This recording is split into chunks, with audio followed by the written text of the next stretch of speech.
Right now, though, it's time to get caught up on all the moves the Washington Nationals have made. We got a new young manager in town.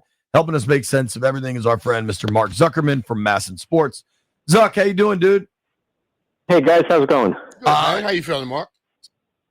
I'm feeling fine. How are you guys after the jaunt across the Atlantic? I feel fine much now. better now. I tell you, going there, though, Mark, is hell. Yeah. Coming back was a lot better. But, hey. It rocks you on the way there. But I was bummed to miss the introduction of Blake Butera, the Nats' new manager. I mean, they have gone young. You got a really young, new baseball boss in Taboni, and now you've got a really young manager in Butera. I got to tell you, Zuck, the picture that was on the MASN Sports website of Butera with the hat on, he looks like he's 15, dude. How was the intro presser? There's a little bit of a shock when you first kind of see him, and I'll admit, standing next to him when I met him, he's shorter than me, and that's not something I can say about a lot of people that I deal with in the professional sports world. Now, that doesn't mean anything, of course, but I think under the circumstances, I think he handled it really well. This is somebody who has never been in any kind of situation like this before, didn't play in the big leagues. Didn't manage or anywhere close to the big leagues. Was never got higher than single A. They worked for the Tampa Bay Rays and dealt with their big league staff. But I actually asked him in our one-on-one afterwards if he's ever been in a major league dugout before, and he thought about it for a second and said, "No, I haven't." So I mean, this is a big deal and a big leap for him. But I think, based on the first impression, I thought he handled it really well. Came across confidently. He of course was asked a lot about his age and the lack of experience, and I think he had good answers for it all, which is essentially to say age is just a number, and experience can come in a lot of different forms. And while no, he hasn't been in the big leagues before, he has worked with a ton of good professional ball players who went on to become big-time big leaguers. And, he's got to earn everyone's respect and show them from the start that he's to be taken seriously.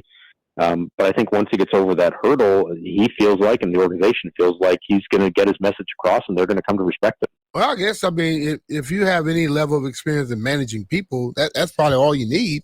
They got a bunch of older people that rolled in here and had ton of experience, and they didn't get it done. So have you seen how young my man looks? I saw how young he looks, but I think it's gotten to a point in this day and age where the fact that analytics are so involved with sports, especially baseball, you have to be able to do that better than the other, because you can hire somebody to handle the other stuff.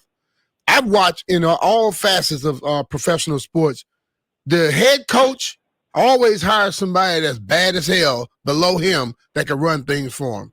And if he could just get the right people in place, that's all that needs to happen. Yeah, and I think that's why the makeup of his coaching staff, and they're still in the process of that. They've hired about half of the coaches, I think, so far. I think that's as big of a deal as the rest. And what you've seen so far there, his bench coach, his right-hand man, is a guy named Michael Johns, who is 50 years old, who was the Rays' first base coach for several years and then worked in their minor league system. So they know each other well, working in Tampa Bay, but he is more experienced, has been on a big league staff before. So that, I think, helps. But he's also not, wedded to just hiring older, more experienced coaches. His pitching coach, who we're going to talk to later today, the guy named Simon Matthews, he's only 30. Okay. He does have big league experience with the Cincinnati Reds as an assistant pitching coach for them. A great pitcher at Georgetown, coincidentally, like one of the best pitchers in Georgetown Hoya history. I don't know that they have a lot of baseball history there, but he is one of the better ones. They're bringing Sean Doolittle back in a still to be determined role. So I'm interested to see what the rest of the staff looks like, but I thought it was interesting that he mentioned, yes, you want to have some experience, you want to fill the gaps that he doesn't have himself, but again, it doesn't mean you have to be older. Right. Experience can come in a lot of different ways and a lot of different forms. See, I always felt when you hire a coach, and no matter if that coach has experience or not, you got to support him. Like, you got to be able to put the right people around them, and then things can work. Too many times people hire a manager and then they want him to just run everything. If you don't have that experience running everything, you can run into a problem. But if you got somebody above you that knows people, have all those connections, They can put the right people around you, make your job a lot easier. Well, dude, just to equate it to football, maybe it's a false equation, but when McVay got the job in LA, people are like, "Oh man, he's so young," and I was like, "I'm pretty well documented that I think Sean is a super talent." But I also thought he was really smart to bring in Wade Phillips to run the defense. Oh, yeah. And he immediately brought in like a veteran that was going to run half of the room and just a guy that gave them a difference of gravitas. And I think that's kind of what you're saying Butera did with the bench coach, Zuck. Does that seem kind of comparable? Yeah, this isn't maybe quite to that extent that a Wade Phillips, where you're talking about a former this isn't a former big league manager or somebody with like a real name value. But he's been here, done that some, and certainly has more life experience and baseball experience. So I think it does make somewhat of a difference. But I think the other thing to keep in mind here is that you mentioned the analytics part.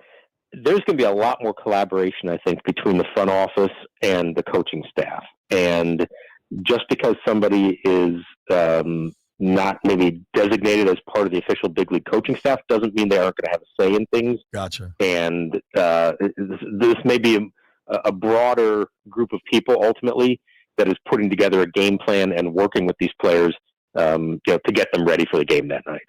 Talking with our friend Mark Zuckerman from MASN Sports. You can follow Mark at Mark Zuckerman, host of the Nats Chat podcast. So, Zuck, I want to be excited. I really do. But you had an awesome article that I actually read while I was in Madrid, just because to me, I just chase everything goes back. It's like Deep Throat and Watergate. Follow the money, right? And you broke down exactly what's on the Nats payroll right now, and it's nothing, basically. Like there's very, very little there. And I think with what we think may be coming in baseball after this season or after the 26th season with a potential work stoppage, how, if at all, aggressive do you think they are this upcoming offseason? Well, yeah, this is now the next big step in the big unknown. Once they get the coaching staff finalized, let's start talking about what is this roster going to look like and what are they doing this winter to try to make the team better, because clearly there are areas they need to be better at. From a payroll standpoint, as you said, it's very little. If you just look at who's on the major league payroll right now, active players, it's like less than $60 million. That's peanuts. That's nothing. Now, some of that's because they have so many young guys who haven't reached arbitration or free agency yet that they're just naturally going to have low salaries. James Wood, Dalen Lyle, Dylan Cruz, these guys are going to have low salaries even if they're superstars because that's where they are in their careers. But we know they have not spent big at all on free agents recently. And the crazy part of it is they're still paying technically on the books for one more year Steven Strasburg at like $35 million. That's crazy. I mean, that counts against their payroll number and their luxury tax number, but that's not money that's actually going on to the roster this year. Now, if they just to get to where they were last year, which was I think $109 million, if I'm remembering right, they have like at least $25 million or so they can spend. So there is some ability, even if they're just going to go back to that level. That doesn't mean they can't go above and beyond it. Mark Lerner, when he was asked about it at the Taboni's introductory press conference, he talked around it, but essentially said, we're going to get back to where we used to be, as in the 2010s when they had a top 10 payroll every year. And Paul Taboni has said that he feels like he's going to have all the resources he needs to build this team the way he wants to. Now, the question is, does that happen now or does that happen later? And I think the evidence would suggest where they are at this point with still a young team, knowing that there's a potential lockout a year from now and you don't want to tie yourself up maybe with long-term deals, not knowing what's going to happen a year from now, they're probably not there yet. So, let's see how this goes. We still don't really have a lot of sense of how they're going to approach this offseason, but my hunch would be that they're still just supplementing what they have right now, and that the big splash, if it's going to come, is probably a year or two away. I tend to agree with you, Zuck. You obviously know a lot more than me, but I'll never forget the day I read they signed Joey Gallo to a 1-year, $5 million deal, and $4 million of it was deferred. And I was like, what are we doing? This isn't Major League Baseball. Gallo couldn't hit. Like, I want these new guys to have a real shot at this. Like, I love Riz. I think Riz built a great organization, and then it was sadly torn down by ownership. I want these dudes to build everything. I just feel like we're talking. How much do you think there will be a real work stoppage in 27? Or do you think they'll be able, like Union and MLB will be able to get something done, and maybe we just miss spring training and stuff, but it's a regular baseball season? Yeah, I mean, the rhetoric right now is pretty ugly, the way that they're talking about it in advance, but we did see the last time around with this that they had the work stoppage for the whole winter, and it cut into some of spring training. But there came a point where everybody realized, okay, if this goes on any longer, we're not playing 162 this year. And that means that certainly it's not good for fans or for the state of the sport, but really what matters to both owners and the players, you don't play 162, you don't get paid for 162, you don't get revenue for 162. So when it finally came to push and shove, they got a deal done and they got the whole season in. I would hope that that's the worst that it gets to this time around, that they do ultimately understand. My biggest concern, at least the way they're talking right now, is that it feels like both the owner side and the union side are more interested in winning whatever this agreement ends up looking like, as opposed to actually trying to work together on a deal in which neither side is going to be totally satisfied, but you make concessions each way and you end up with something that works in the end. The state of the sport is really good right now. It's so good. Was phenomenal. It's so you good. Cannot lose that with where things are going right now. And I would hope that when it does come down to it, that all the sides realize that and understand that there's nothing to be gained from losing even one major league game in the 2027 season. It's real good, but it seems as if these owners want these players to take a lot of cuts to help them out. The owners are the ones signing these damn contracts. So why you want the players to help? The players are not going to say, "Oh, we'll take less money." And there's the problem. Is if your complaint is that salaries are too high, or that Ohtani's getting too much money, Soto's getting too much money. Yeah, do you just want that money going back into the owners' pockets? Like the money's out there, it's going to go to somebody, either the owners or the players. I think where the issues are going to come in is that we tend to think of these as these big monoliths, owners and players, and they really aren't, because you have very different kinds of teams. The Yankees, the Dodgers, the Red Sox, the Cubs are in a totally different category than the Pirates, the Royals, the A's, the Marlins.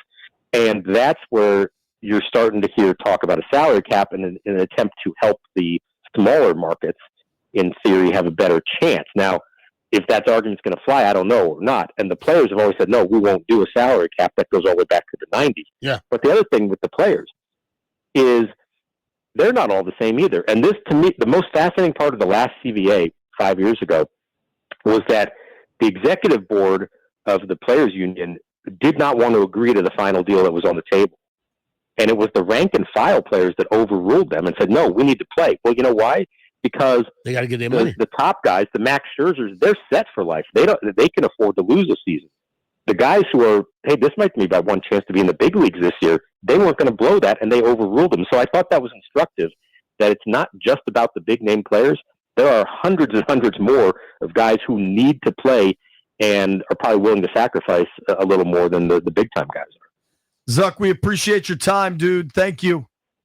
All right, thank you, guys. All right, that's our guy, Mark Zuckerman. Lot to watch with the Nats. I don't think they're going to spend $1 till 27.